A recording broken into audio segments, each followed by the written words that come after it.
ملک میں مانسون برسات، بلوچستان میں ندیاں بکھر گئیں، اپر چترال میں گلیشیئر پھٹ گیا، راجن پور میں نوجوان سیلابی ریلے کی نظر، کرک میں چھت گرنے سے 2 بچے جاں بحق، مہانڈری میں ریلا 16 دکانیں بہا لے گیا، دریائے کنہار کا بہاؤ رکنے سے جھیل بننے لگی، ناران میں پل ٹوٹنے کے بعد عارضی زپ لائن قائم، سکھر لاڑکانہ کھنکوٹ پانی پانی، خیرپور میں 5 افراد زخمی، اسلام آباد میں 4 بچے جاں بحق۔ کراچی میں ہلکی بارش سے نظام زندگی مفلوج، ایم اے جناح روڈ سمیت دیگر سڑکوں پر گڑھے پڑ گئے، جگہ جگہ پانی سے ٹریفک کی روانی متاثر، کاروباری مراکز بھی پانی پانی، محکمہ موسمیات کی کل سے موسلادھار بارش کی پیش گوئی۔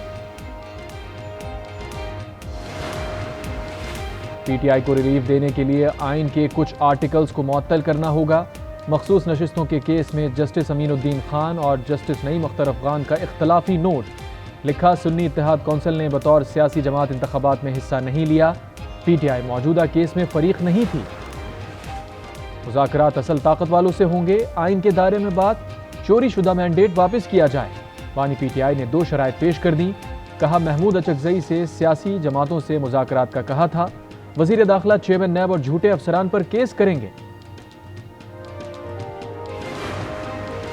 9 مئی کی تحقیقات کے لیے جوڈیشل کمیشن تشکیل دینے کی درخواست، خیبر پختونخوا حکومت کا خط پشاور ہائی کورٹ کو موصول، خط میں عدالتی کمیشن کے لیے جج مقرر کرنے کی درخواست کی گئی ہے۔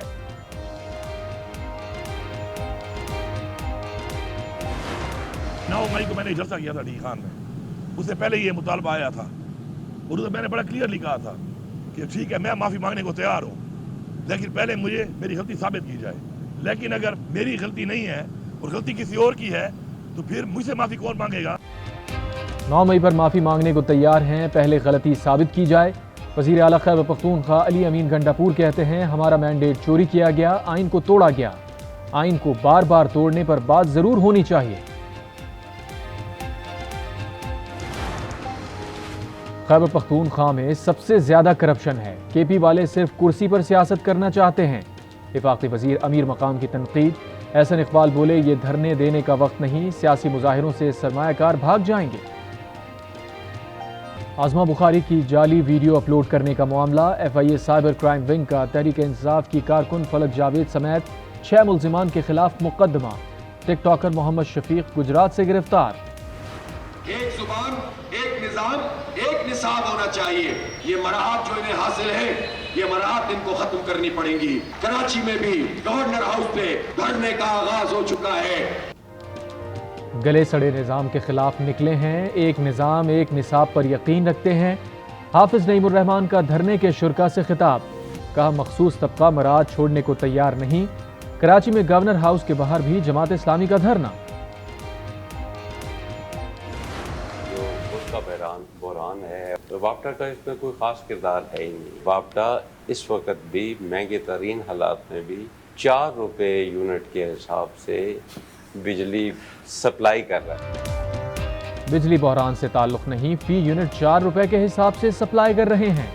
چیئرمین وابڈا لیفٹیننٹ جنرل سجاد غنی ریٹائرڈ کی آج نیوز کے پروگرام روبرو میں گفتگو، کہا آئی پی پی سمیت کسی بھی معاہدے پر نظرثانی ہو سکتی ہے۔ لاکھ گھروں کو سولر ہوم روف ٹاپ سسٹمز دینے ہیں، سستی کلین انرجی گرڈ میں ایڈ کر سکیں اور اس ملک کے لوگوں کو اور خاص طور پہ صوبے کے لوگوں کو سستی بجلی ملے۔ سندھ کے 2 لاکھ گھروں کو سولر سسٹم دیں گے، سرکاری عمارتوں کو شمسی توانائی پر منتقل کیا جائے گا۔ وزیر اعلیٰ مراد علی شاہ کا اعلان، کہا تھر سے سستی ترین بجلی فراہم کی جا رہی ہے۔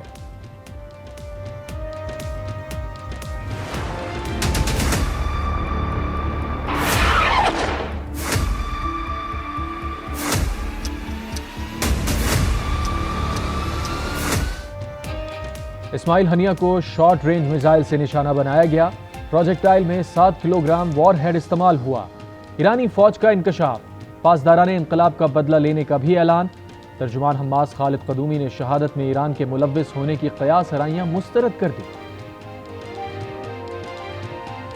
جب میں گیا تھا اور اسماعیل بھائی کے بیڈ روم کو دیکھا اور 2 دیواروں کا جو ہے نا باہر کی طرف سے ٹوٹے ہوئے تھے، ثابت ہوا ہے کہ یہ غلط ہے، نہ ہی بم بیڈ کے نیچے تھا بلکہ ایک پروجیکٹائل بلڈنگ سے باہر ہی آیا ہوا۔ ایران کی اسماعیل ہنیہ کی شہادت کی تحقیقات، متعدد انٹیلیجنس اور فوجی افسران زیر حراست۔ نیو یارک ٹائمز کے مطابق گیسٹ ہاؤس کے ملازمین کو بھی پکڑ لیا گیا۔ ٹیلی گراف کے مطابق اسرائیل نے اسماعیل ہنیہ کو ایرانی ایجنٹس کے ذریعے قتل کروایا۔ موساد نے دھماکہ خیز مواد 2 ایجنٹس کے ذریعے نصب کروایا۔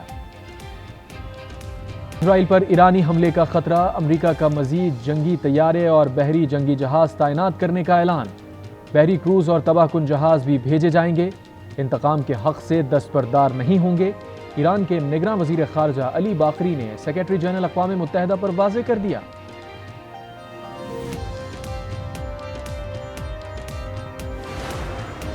اسرائیلی جارحیت پر غور کے لیے OIC وزرائے خارجہ کی ایگزیکٹو کمیٹی کا ہنگامی اجلاس 7 اگست کو جدہ میں طلب۔ وزیر خارجہ اسحاق ڈار کی اجلاس میں شرکت کا امکان۔ ایرانی وزیر خارجہ نے اسحاق ڈار کو اجلاس کی دعوت دی تھی۔